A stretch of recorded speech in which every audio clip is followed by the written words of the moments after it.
off season, and thank God it's Friday because that means it's the weekend time and it's almost Thanksgiving. For those teachers out there, it's almost time for that week off and we get a little break. I know Brett mentioned on Twitter that he's looking forward for that week. But what we got coming up also this next week coming up is the Rule 5, the time where the Astros have to protect the Rule 5 candidates, and the Astros don't have quite as many who are top 100 or anything like that, but you do have some of the top 30 prospects that the Astros will have to protect. We'll talk about that. We'll talk about Silver Slugger. Which Astros player got Silver Slugger this year? We'll talk about that, and who could be maybe you need to make some room on the 40-man roster. Who are some candidates who possibly get knocked off the 40-man roster? We'll talk about that and more on tonight's Locked On Astros podcast.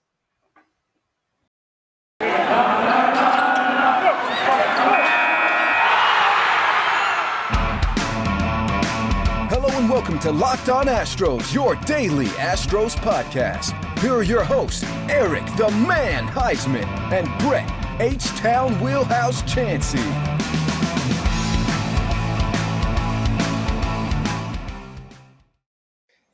We are Locked On Houston Astros, and we hope that you join us for a daily Locked On Astros podcast. My name is Eric Huysman. You can find me on Twitter at Eric Talk Stros. Find the show at Locked On Astros, your team every day. Brett, where can you find you at?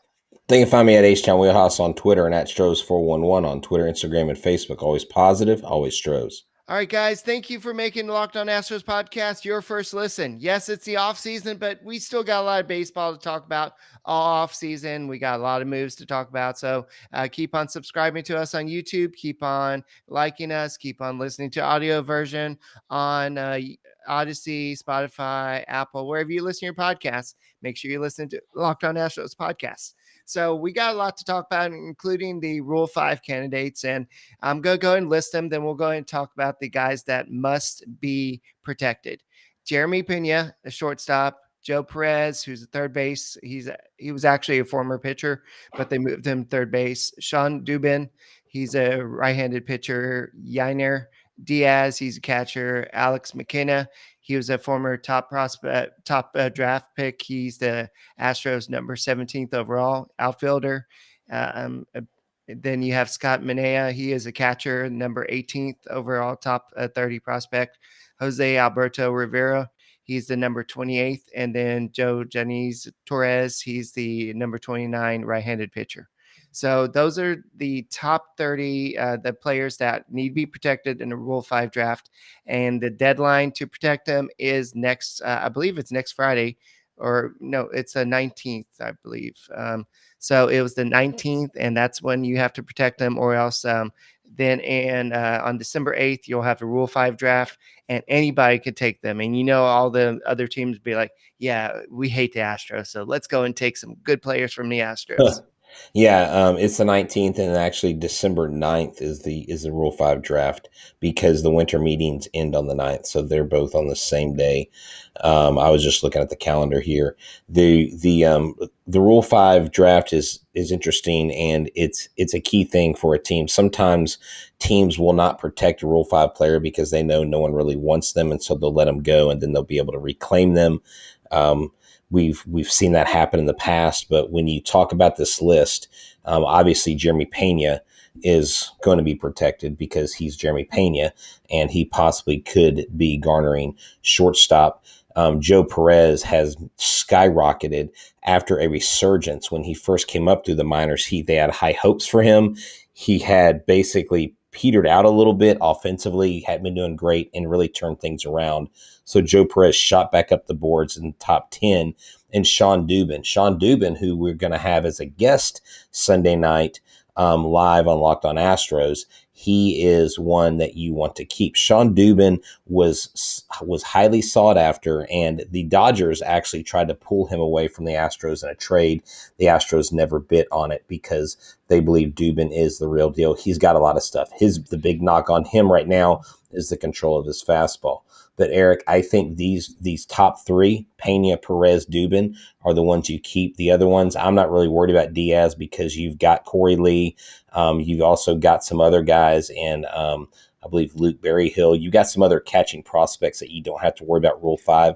Alex McKenna is an interesting prospect. He's got upside, but McKenna and the other guys, I don't think you worry about. I think these top 3 is who you worry about. But if you do that, you're going to have to cut somebody. You're going to have to get rid of somebody. You can DFA Nova. You can DFA Scrub. You can DFA different players. But Eric, I would just go after someone. Maybe not Josh James. I know you and I were talking off air, but maybe Yariel Solis. I don't really know a whole lot about him, but to me, if you're not willing to trade Sean Dubin to the Dodgers and you're willing to hold on to him, that is someone that they are probably going to target to keep. And these are 3 players that I don't see the Astros letting go of. So someone's going to get the short end of the stick and get DFA'd off this 40-man.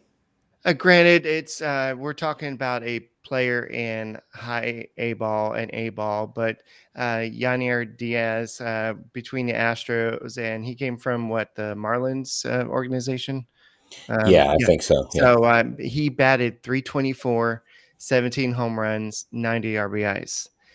Since the trade from the Astros, he batted 396. Well, this was with the Asheville Tourists. He batted 396 with 11 home runs, 33 RBIs. He was on fire. And then he had a cup of tea with the Fayetteville, I think they're Woodpeckers, but it was only for 12 games. He didn't fare as well. He batted 229 with one home run, but it was only 12 games, and now he's playing in Dominican Winter League right now, and he's batting 133 right now. But he definitely opened a lot of eyes, and so this is a guy that the Astros wanted. They thought that this was a guy that they could maybe possibly steal and have a possible just needle in a haystack, and so I think this is a guy they may try to find a way to hold on to. I know they have Garrett Stubbs, but Garrett Stubbs really hasn't shown too much. So Garrett Stubbs could be somebody they try to trade away. So that could be another options they have. But I think he is one. Alex McKenna is a former 4th-round pick in the 2018 draft. This past year between 2 teams, between Corpus A and the Tourist, he batted 261 with 15 home runs and 46 RBIs. So I think that he's a guy that the Astros would say, okay, we're going to gamble. And if we lose him, we lose him. But Jeremy Pena is one that they absolutely 100%, they're going to protect him.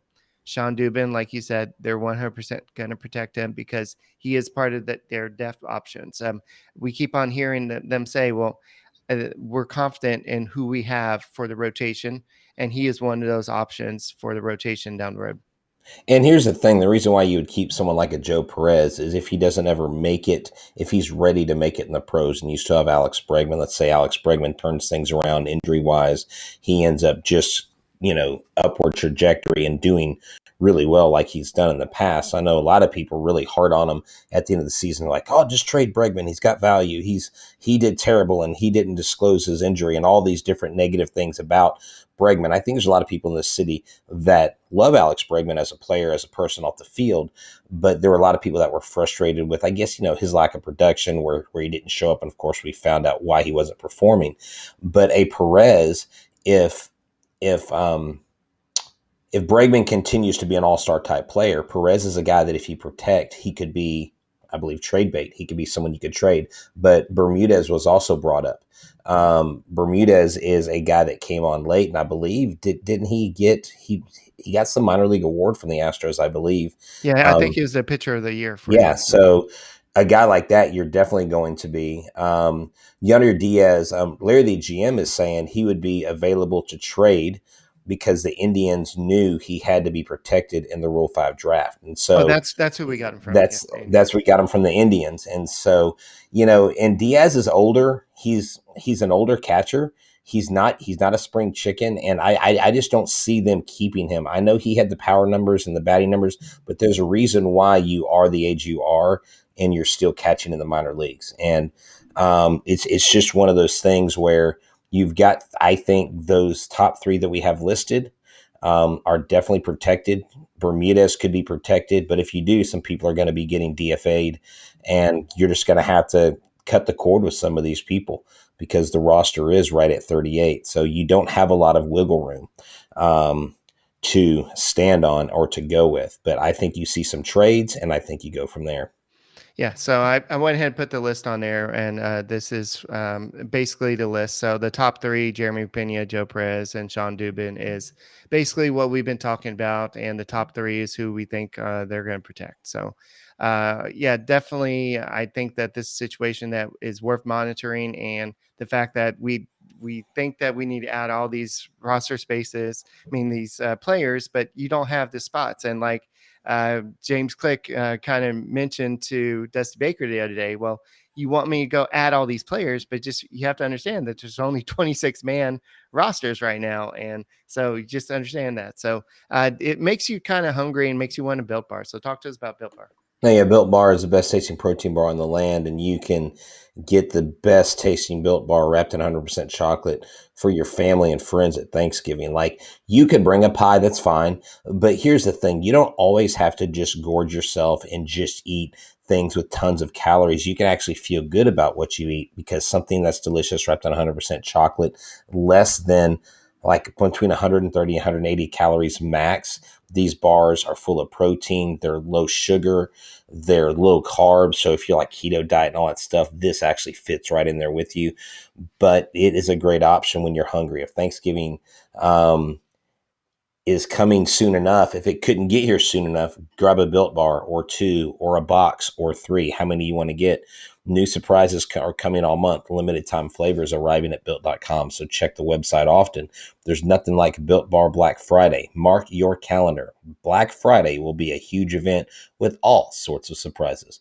Offer: go to built.com, use a promo code LOCKED15, and you'll get 15% off your order. Use promo code LOCKED15 for 15% off at built.com. All right, guys, and thank you for making Locked On Astros podcast your first listen every day. Whether it's on your way to work, you can listen to audio version on Apple, Odyssey, Spotify, wherever you're listening to your podcasts, or whether it's you're at the office and you're bored, you can listen. You can watch the Locked On podcast on YouTube. So definitely, all off season we'll be covering the Astros. If you're tired of hearing about the other Houston teams losing all the time, you can hear about us talking about the Astros, who don't like to lose a lot. So, except for the Game 6 of the World Series, but we're not going to talk about that. Oh, wow. That was a low blow. Good Lord, man. Kick my dog while you're at it, Eric. So, yeah, so there's definitely a lot of talent on this team. And I know that the 40-man roster is loaded right now. Jairo Solis is somebody that's on the 40-man roster right now. He has no major league experience time right now, and he's only 21 years old. So I don't see the Astros giving up on him quite yet. So he is somebody that was added to the 40-man roster last year because of to protect him from the Rule 5 draft last year. So that would be an interesting situation to see them just give up on him. And I'm trying to pull up his minor league stats from last year, but so let me see. So last year, actually, did he not pitch last year? I have no idea. I don't know I don't think anything he about pitched Yario last year. I don't Solis. know what's Yeah, going I on don't with even him. know. So, yeah, you know what? DFA the guy. Forget him. Let him go. I don't care. At this point, it's like I just want to protect Perez, Dubin, and Pena. And I'm pretty laser focused on that. I really think some of these guys that are on the roster, it's like literally the GM just said in the comments, you can cut Baez, but it's going to cost you money. He really hasn't yielded I think he anything. was injured, Larry. Yeah. I just Okay. don't know exactly. Like, we don't know the minor league system as a whole. I'm gonna reach out to Astros Future and see if he can come on Yeah, next we're week. gonna. Yeah, and I mean, I talk from time to time to some minor league experts. I just haven't been in any talks with them lately Right. with the postseason. But there are a lot of things that we are going to have to look at. I know that a real possibility would be, to me, Eric, and I don't know many people that are talking about this. I've seen this mentioned only once or twice in social media circles. But I mean, why wouldn't you trade Jake Odorizzi? I mean, the guy is pretty much. I mean, if you get 6 pitchers, like I'm sorry, Jake was an emergency signing. Jake was a panic signing. No offense to Jake Odorizzi. I think he can be a solid major league pitcher, a 4 or 5 starter. I think if he gets his control issues down and he keeps the balls in the park, he can be an above average major league starter. But he has value right now. You don't need him. Trade him for something you need. Trade him, get some commodities back. Heck, trade him for some high-end minor league players. I don't know. I just think that might be something that might help the Astros conundrum out, because Christian Javier absolutely has to be in the rotation this next year. He excels. He is great, and that's what I'm thinking. You just got to make room for him, you know? Yeah. Solis had Tommy John surgery June of 2021. So Astros Bye. can add him to the. Bye. No, I don't think that's how it's going to work. But Well, Brett the GM, okay, H-Town Wheelhouse the I don't GM. think I'm going to that's how it start works. Okay. that's how it works for me in my world. This is my world. We're just living in it, okay? Okay. Sure. All right, Seth Martinez. I know he's 27 years old. He made his major league debut last year, so he was a story, kind of making his debut kind of at the later age. I know 42-year-old guy saying that's a late age, but so he was drafted in 2016 in the 17th round, and he made his his major league debut at age of 27. So he could be a casualty. I mean, I think that they could place him on waivers. He didn't have a great season. I mean, granted, it was only 3 games. He didn't look overly impressive. So I think that he could be a DFA candidate, and he may clear waivers and go back, be optioned outrighted to the minor leagues. I think that Odorizzi could be a trade bait. I mean, not necessarily just to get him off the team, not just clear space, but he does have value. I think he has more value Yeah. than you think he does. No. Oh no. And that's really why I'm saying it. Now, the cause and effect here, the catalyst is that we don't really have a place for him. Number Yeah. one. Number two, like I said, it was a panic signing. Number three, he has value. Trade him while he still has value. Yeah. So you have that situation. So I know everybody wants the Astros go after Justin Verlander. I know Jim Crane wants to bring Justin Verlander back. And I mean, there's a lot of candidates for the Astros rotation. As we saw in the playoffs this year, you would love to have that big horse in the bullpen in the rotation, but that's going to cost some money. And Right. So if you don't throw the money at Carlos Correa, you don't throw the money at Trevor Story. I saw somebody saying, well, what about Trevor Story? I think the Astros will try to go get Trevor Story. I think the Astros will try to go get somebody. But at the same time, you can throw all the money you want, but the Astros will not go past 5 years. If they will not go past 5 years for their superstar in Carlos Correa, they're not going to go past 5 years for anybody. Yeah, I mean, look, Trevor's Story's not going to get the only players that are going to get an 8 to 10 year deal in the shortstop position are Seager and Correa. Period. Nobody else is going to get an 8 to 10 year deal. Story's not going to get one. Baez sure as hell isn't going to get an 8 to 10 year deal. No one's going to take that gamble. That would be a terrible, terrible mistake. And any other shortstops out there. The bottom line is this, and I've talked to people who I don't know if they have discussions with guys like Jim Crane, but they are kind of close to some of these bigger people in the Astros organization. And Jim Crane absolutely loves Justin Verlander. And I brought up the fact, but Justin Verlander has been in the clubhouse, and didn't the team vote for him not to throw the first pitch? And this person basically said, look, if Jim Crane wants him to be here, they'll sign him. Justin Verlander is here because Jim Crane absolutely wanted him in the first place. And if he wants him to stay around, he'll make him a solid 2-year offer to keep him here. Whether the clubhouse is on board or not, he'll be in there and he'll give everything. And so I don't think Justin Verlander is as long a shot as a lot of people think. Justin Verlander, Eric, quite possibly could be a more likely scenario than Carlos Correa back in Houston. And I mean, can you imagine if he was able to bring both back? That would be insane. Now, I don't know that would happen, but Carlos Correa, if he doesn't get a long-term deal from another team, he may take what the Astros offer at 5 or 6 years if they're going to offer between 32 and 35 million. I'm pretty sure another team, the Yankees, are essentially drooling all over Carlos Correa, and that's a pretty nasty sight to think about. So I would bet on him getting better deals. So talk about betonline.ag. So we're back and better than ever, and new web interface to start the basketball season. More props, odds, and lines than ever before. BetOnline remains your number one spot for basketball and football this season. Head to our new updated website and mobile website to sign up today and receive your 50% welcome bonus on your first deposit. Use the promo code Locked On to receive your bonus. From basketball, football, baseball, postseason, NHL, boxing, and UFC, right to your favorite Vegas casino games. Don't wait to take advantage of all the amazing offers available for the 2021 season. BetOnline is the fastest and easiest way to bet on all your favorite sports. BetOnline, where the game starts. All right. I know that players hate the arbitration process. I know that owners hate the arbitration process. Hey, Carlos Correa, you missed so many games last year. I think that you're worth this. But remember all these great hits I had in playoffs? All this stuff that happened?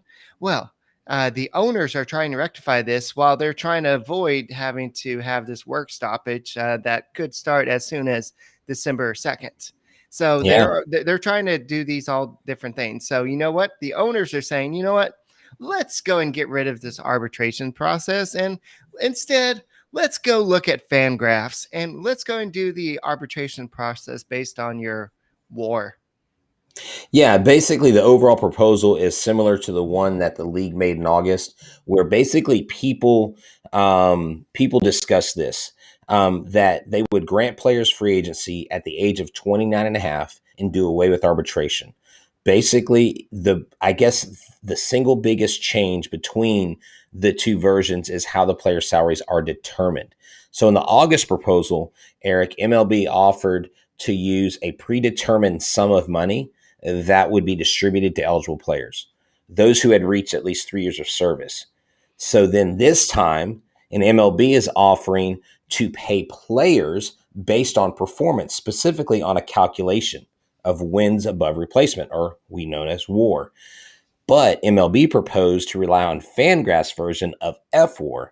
A player's career WAR would be part of the calculation, weighted for recency. Whether a player has been in the majors for 3+, 4+, 5+ would affect the calculation. Now, that's very interesting, Eric. My question is this before I read on any more, because I don't want to get lost in the details. What do you think about a website determining how the players are paid? How do you think the players are going to accept that? I'm giving you the answer right Yeah. now, and You know, players are already saying. An anonymous player basically said this will not happen. This is yeah, no way to determine how much I get paid. And especially if you're a reliever, this is not the way exactly. you want to be determined, because a reliever's WAR is not accurate, because you're not going to get the same amount of WAR that a starter would. So here's a quote. Albert Pujols has a better chance of leading the majors in stolen bases, an agent said. The central theme of professional sports from the labor side is the ability to negotiate your salary and make a case for what you're worth. In arbitration, a panel decides. In free agency, the market decides. In this case, an algorithm, which is obviously flawed, would decide. Plus, it would open up the floodgates for WAR manipulation on behalf of the clubs. Also, since when do websites have such a direct influence on player salary? Eric, that's true, because we know. Let's look at George Springer. They manipulated his time coming up just to make sure they didn't have to pay him too much when he became a major leaguer. So you can see clubs that are going to be shrewd, or they want to shave pennies here, they want to cut dollars there. It's one of those things where you're looking at a process, Eric, that could demean a player simply because a club doesn't want to pay them a certain amount. Oh, well, you know what, your WAR was this, or hey, you know what, you got 2 rest days this week, or we're gonna rest you on a day against a pitcher who you do really well against, and we're gonna let you play against a guy who you struggle against. I mean, you can manipulate that stuff all day, Eric. I don't like where this is going. So here's the deal: the proposals made by both sides thus far seem to speak to a fundamental disagreement on both sides. That's not good for labor talks, Eric. MLB appears to see a player pay as a question of distribution. To get players paid more when younger, the league is effectively proposing a trade-off, okay? But the union does not see the amount of money teams pay players today as necessarily fixed, and does not believe it necessarily must harm one set of player interests to benefit another. So MLB, what they say, will never be eager to allocate more of its revenue to the players. So, I'm hopeful. I'm going to be always positive, always Stros when it comes to there's not going to be a work stoppage or there's not going to be a striker. But you know what, Eric? If they start showing harebrained things like this, I'm like, you're going to kill the game. It just shows how far apart they are. That's what this It's article insane. it was saying, is that Yeah. they're here, and they're not even in the same ballpark, and that's the issue. And the players, was the issue during the COVID when they were trying to come up with safety protocols and everything. They were so far apart. That's why the season took so long to start in the 2020 season, and so it just. There's so much distance between the two. I don't see it being a quick fix, and I could be wrong. I know Mr. Corona said, "Well, I think the fact that we don't hear the rumblings that there's be a work stoppage, that's a good thing, right?" Well, you're not gonna show your hand if you have 3 aces in your hands. You're not gonna show it, so you're not gonna tip your hand until that you absolutely have to lay down those cards. So Right. It's just like when we were talking about Carlos Correa and the Astros. Carlos Correa is not going to go, you know what? I really want to stay in Houston. I love Houston. He's not going to go, you know what? I might give them a discount if they just meet me here. And he's going to play hardball. And Carlos Correa, Eric, may play hardball so much that he prices himself out of the market. There are a lot of people now that don't believe he is a $300 million player. A lot of people who feel that. And if a club's going to pay 10 years, $300 million, the last 3 or 4 years of that contract, Eric, I don't know if it's going to be worth it. You and I have both seen in our lifetime.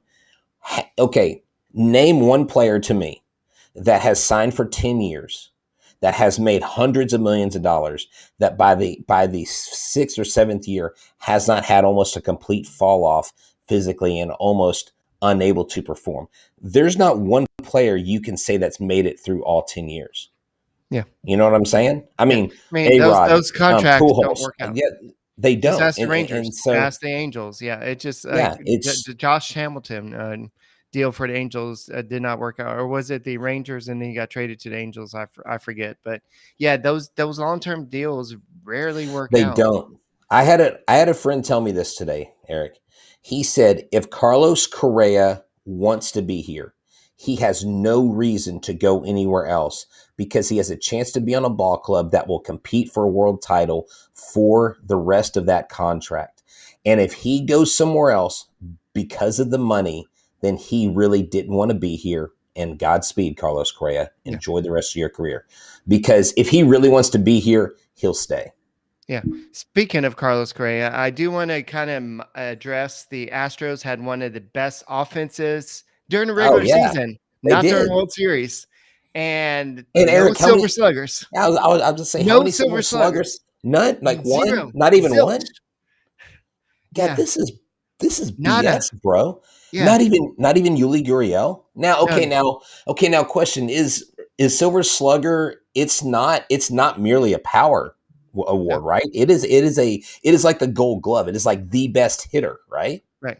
So here's the winners for the American League, so we can kind of evaluate it. So the first base, it's Vladimir Guerrero. Second base, it's Marcus Semien. Third base, it's Rafael Devers. Third base, it's shortstop, it's Xander Bogaerts. Outfield, it's Cedric Mullins. Outfield, it's Aaron Judge. Another outfielder is Teoscar Hernandez. Then Salvador Perez. Then Shohei Ohtani. So a couple of those names I would agree with. Teoscar Hernandez, that's the guy that got away, as Katy Perry. Oh man, golly. Him and JD Martinez both. It's painful to hear those names. Imagine those guys were Astros, dude. Seriously. Now, a lot of other things probably wouldn't have happened if they were, right? It would have If changed it. Tucker had a better April, he would have won the Super Oh, Slugger. easily. I think the best hitter, I think, in the American League, period, hands down. I think he's the best all around hitter. He hits for power. He hits for, I mean, he can hit all sides of the field, even though he pulls a lot. He gets a lot of extra base hits. Yeah. He walks when he needs to. His strikeout rate is very decent. But yeah, the lowest strikeouts, like the highest average, and not a single silver slugger. I was shocked. I was like, hold on, really? Is this Like, true? have y'all noticed that the silver slugger winners is the same? You know what? I didn't notice that. I hadn't looked at it that closely. I think that's a coincidence. I think probably it happens more times than it doesn't. Probably. I haven't analyzed Because all the years, the right? guys that made the All-Star team are probably going to be best hitters in baseball, and then they're probably going to carry it through the season. So I guess that makes sense. But you had Astros that got elected but didn't go. Oh yeah, that's true. So Yeah. So if you, I just want to have this quote. Brian Cashman said that he's spoken with the reps for most, but not all of the free agent shortstop group: Carlos Correa, Corey Seager, Marcus Simeon, Trevor Story, and Javier Baez. But he said, "I'll get there." So he's leaving no stone unturned. I guess he's not. He did. He named Simeon. Okay, Eric. Yeah. Let me ask you a question, and you got to be honest with me. Don't lie to my face, Eric. Do you really think when they talk to Baez, when they talk to Story, and when they talk to Simeon, that they were really in the back of their mind thinking they were going to sign him, or you think they were doing it as a smokescreen? They're probably it's probably like the just try and make Correa and Seager jealous type thing. Hey, Yeah. we're talking to these other girls, and so if you want, With these other, well, hold on, wait, hold on. just kidding. Run it. But you know who they left out? Andrelton Simmons. What? Why? Just because he batted 223 and he's a defensive guy? What's up with that? Cashman? Yeah, Anyway. I don't know, but here's what's funny. Here's what's funny about Yankee Twitter in particular is between now and when the season starts, and there's still people being signed, you will see them make. What about this lineup? And the lineup will look like an all-star team. Like we're gonna get Seager, we're gonna get Correa, we're gonna get Verlander, we're gonna get No, Robbie they don't Ray. want Correa. They do not want Correa. Oh no, they do, Eric. All the Yankee fans I talk to absolutely love Correa. They have special feelings. I'm just saying they get very excited when you talk about Carlos Correa. They mention him more than his wife mentions him. I'm just telling you. They They like get Bane. what? Hold on. I didn't go. Oh, yes, trash cans. My bad. Yeah. But no, I actually did this. I went back, and this is kind of funny. I'll wrap it up on this. I went back and I looked at 3 different Yankee fans that I follow, and I won't call them out on the podcast. And I looked in their receipts. I typed in Correa, Young boy. and these guys, but from like 7 months ago, have been cheering for Correa. So I can't knock them, but most of the other guys were trashing them all the way until now. They're like, "Oh, we love him," and so hey, it's not what you've done to me; it's what you've done for me lately. And if Carlos Correa comes to the Yankees, they will be his biggest fans. The second he fails, they'll boo the crap out of him.